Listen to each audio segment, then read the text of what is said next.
So I'm playing Undercover Umbrella on Mincemeat Metalworks Clam Blitz.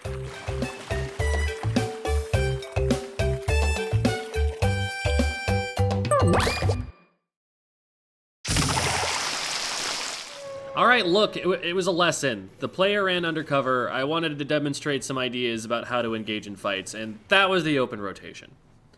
I made a play to help get the basket open that I want to show here as an example to get people thinking about how to set your teammates up as a skirmisher.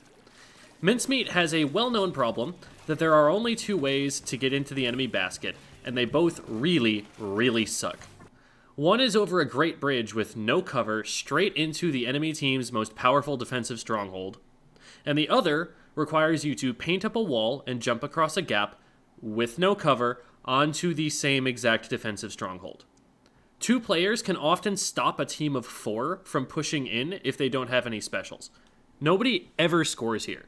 I've never played more games that went to overtime scoreless tiebreakers than on this map mode, and that's compared to Splatoon 2, when Splatoon 3 has been out for 5 months. What most lower level players will first think to do is to reef slider straight down the bridge to splat the players in front of them. That may work a little bit early on, but you have plenty of time as the defenders to get out of the way, what with how far away you need to activate that reef slider from to stay safe. So after players reach a certain skill level, all they're going to do is sidestep it and shoot you during the recovery frames at the end. That also doesn't take their attention away from the bridge very much, because they can keep their camera on both you and the bridge while they're dealing with you. This also doesn't do anything about players above the goal shooting down at you. So that's not what I'm going to do with the reef slider. I'm going to use it to go sideways. Why sideways? Isn't it the goal you're trying to get to?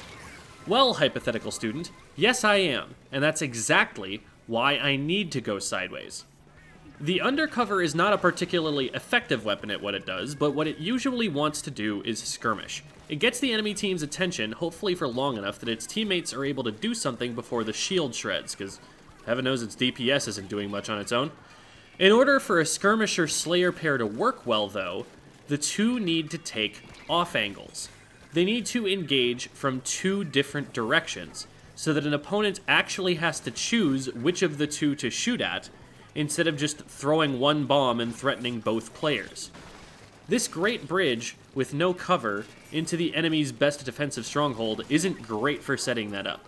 If one player is keeping bombs on the bridge and another is keeping the top of the block painted, the area below the basket should be too difficult to traverse for any number of players, because they're just going to get walled out or pre-fired as soon as they try in whatever numbers. But once I use the mid-special invincibility to get over here to the side, a spot where I'm too far away from them for my special to get punished, you should always plan for your reef slider to end up in a place like this, now there's someone shooting from this direction, and someone shooting from this direction, and, in a rare instance of solo queue special coordination, a crab tank shooting from the other side. Defense is really easy when the entire enemy team is all right in front of you, and you can see everything they're trying to do all at once and throw one bomb that moves 2 of them. It's a lot harder when you have 3 different directions to look, at least 2 of which are physically impossible to see at the same time. I really don't have to do much here, and I really don't. This entire sequence I get 1 assist, and I die instead of being able to get out. But look at the overhead and how I'm forcing the enemy team to not play defense while we score. The enemy team needs to look at me instead of what's important. And because I'm able to stay alive for a pretty long time, they're looking at me instead of what's important for a pretty long time. We make a solo queue Anarchy open push, down to 38 remaining, on the most difficult map to score on in the entire game. Where a lot of players go wrong with skirmishing is that they think they can just run into the enemy base and it's always helping. This leads to feeding, or to your teammate being left at an effective numbers disadvantage, because your positioning isn't helping them, and they're just losing a 3v4 while you brush around the enemy spawn.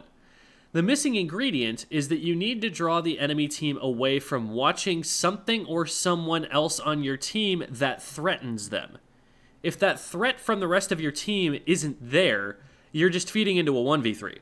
If your team has the numbers, resources, and positioning to actually make something happen while you're causing that distraction, instead of everybody just dogpiling you, they'll have to make the hard choice between whether to deal with you or to deal with your teammates. In this case, the players scoring, the crab tank, and me are all drawing the enemy team away from positions where they would be most effective for stopping us from scoring. This is why it's so important to be aware of your teammates' positions. I don't make this play unless I see a teammate right here behind me and that we have a bunch of clams, which means we can quickly make a power clam as soon as we want it. I also hesitate to make this play if the enemy team is at full strength. A lot of players end up playing too passively with frontline weapons because they aren't keeping track of these advantages and disadvantages. So anytime they try a play like this, they get splatted and figure, guess that was a bad idea. When really, what's happening a lot of the time is that they're not executing the plan at a time when it's going to work. When you have advantages, push them. When you're at neutral or disadvantage, that's when you want to play a lot safer. Hope that helps you play the undercover Brella, or, literally any other weapon, a little bit more effectively.